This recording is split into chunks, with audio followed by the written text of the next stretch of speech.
Fair warning everyone, this list is definitely a rough one, and every single person that I bring up shares one horrible commonality. They were all inherently evil. Number 5 on this list is Mao Zedong. Mao Zedong wanted China to become a superpower, but how he went about it wasn't the best. Loss of life to Mao Zedong really wasn't of much importance to him as long as the end goal was achieved. The BBC writes, Mao and other communist leaders set out to reshape Chinese society. Industry came under state ownership and China's farmers began to be organized into collectives. All opposition was ruthlessly suppressed. The Chinese initially received significant help from the Soviet Union, but relations soon began to cool. In 1958, in an attempt to introduce a more Chinese form of communism, Mao launched the Great Leap Forward. This aimed at mass mobilization of labor to improve agricultural and industrial production. The result instead was a massive decline in agricultural output, which together with poor harvests led to famine and the death of millions. The policy was abandoned and Mao's position weakened. In an attempt to reassert his authority, Mao launched the Cultural Revolution in 1966, aiming to purge the country of impure elements and revive the revolutionary spirit. 1.5 million people died and much of the country's cultural heritage was destroyed. In September 1967, with many cities on the verge of anarchy, Mao sent in the army to restore order. It was in this great leap forward that Mao's rule cost the lives of millions. He wanted to change China into an industrialized nation and implemented tons of unproven agricultural methods. This dropped the food output significantly and led to the Great Chinese Famine. This famine is largely regarded as the deadliest man-made disaster in human history, so yeah, it was pretty bad. Unlike others on this list, Mao for the most part wasn't infatuated with the deaths of citizens. It was just a byproduct of his incompetency and horrible rule. Granted, we can't let him off too easily because he also didn't care that much to change his way of thinking. During his reign of power, it's estimated that 40 to 70 million Chinese civilians died through forced labor, executions, or famine. Number 4 on this list is Nero. We're throwing it way back with this one and going to the year 37 AD. That's when Nero was born and he lived until 68 AD. Only just over 30 years of life, but he did enough during that time to earn himself a spot on this list. Wikipedia writes, most Roman sources offer overwhelmingly negative assessments of his personality and reign. The historian Tacitus claims the Roman people thought him compulsive and corrupt. Suetonius tells that many Romans believed that the Great Fire of Rome was instigated by Nero to clear land for his planned Golden House. Tacitus claims that Nero seized Christians as scapegoats for the fire and had them burned alive, seemingly motivated not by public justice but by personal cruelty. This personal cruelty of his is widely documented and nobody was safe from it. One would think that your own mother would be on the do not kill list, but apparently not for Nero. To rid himself of any potential outside influences, he had his own mother murdered. He's said to have stabbed, burned, boiled, impaled people for his own personal pleasure. Couple this with the fact that he's said to have burned down entire cities while people are still inside of them, and you get a horrible tyrannical dictator who, I'm sad to report, actually did exist. Number 3 on this list is Pol Pot. Wikipedia writes, Pol Pot was a Cambodian revolutionary and politician who governed Cambodia as Prime Minister of Democratic Kampuchea between 1976 and 1979. Ideologically a Marxist-Leninist and a Khmer nationalist, he was a leading member of Cambodia's communist movement, the Khmer Rouge, from 1963 until 1997 and served as the General Secretary of the Communist Party of Kampuchea from 1963 to 1981. Under his administration, Cambodia was converted into a one-party communist state and went through the events of the Cambodian genocide. The Cambodian genocide is something that we don't learn about enough in history class. This genocide claimed the lives of at least 1.5 million Cambodian civilians from 1975 to 1979. 1.5 million is already a ridiculously large number, but it should also be noted that in 1975, this would have accounted for roughly a quarter of the entire country. Pol Pot and the party that he led during this time wanted to turn Cambodia into an agrarian socialist republic. At the time, Mao Zedong was in charge of China and Pol Pot went to him for advice on how to make this a reality.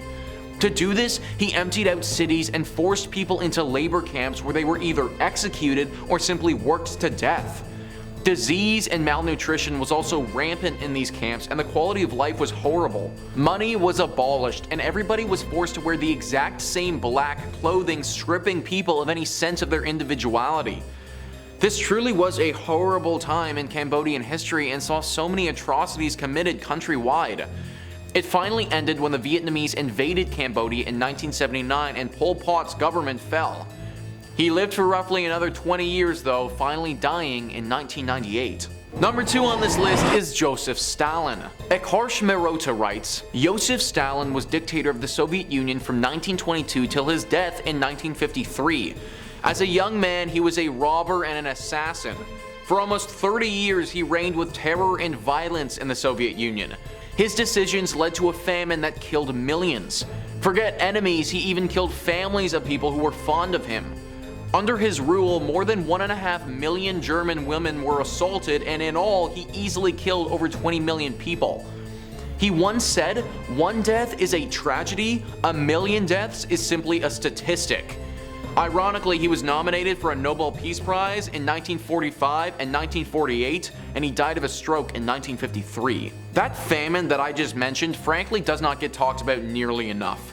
Wikipedia writes, the Holodomor, also known as the Terror Famine or the Great Famine, was a famine in Soviet Ukraine from 1932 to 1933 that killed millions of Ukrainians.